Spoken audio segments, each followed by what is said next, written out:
যখন কোনো বান্দা সূরা ফাতিহার একটা করে আয়াত বলে আলহামদুলিল্লাহি রাব্বিল আলামিন, সঙ্গে সঙ্গে আল্লাহ জবাব দিয়ে বলেন হামিদানি আবদি, বান্দা তুই আমার প্রশংসা করলি।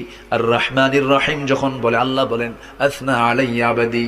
মালিক ইয়াউমিদ্দিন যখন বলে আল্লাহ বলেন মাজ্জাদানি আবদি।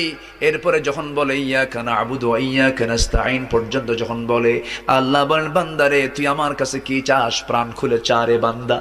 ইহদিনাস সিরাতাল মুস্তাকিম থেকে শুরু করে নিয়া ওয়ালাদ-দাল্লিন পর্যন্ত যখন বান্দা বলে তখন আল্লাহ বলেন বান্দা নামাজের মধ্যে এমন প্রেমের খেলা খেললি বান্দা, তুই যা চাইলি সব আমি আল্লাহ কবুল করলাম। ওই বান্দা যখন রুকুতে যায় আল্লাহ তখন অস্থির হন। ওই বান্দা যখন সিজদায় যাওয়ার জন্য প্রস্তুতি নাই, সমস্ত ফেরেশতাকে ডাক দিয়ে বলেন ও ফেরেশতারা, এই বান্দাগুলো আমাকে দেখলো না, রাসূলকে দেখলো না, কোরআনকে দেখে হাদিসকে বিশ্বাস করে আমাকে খুশি করার জন্য তার সবচেয়ে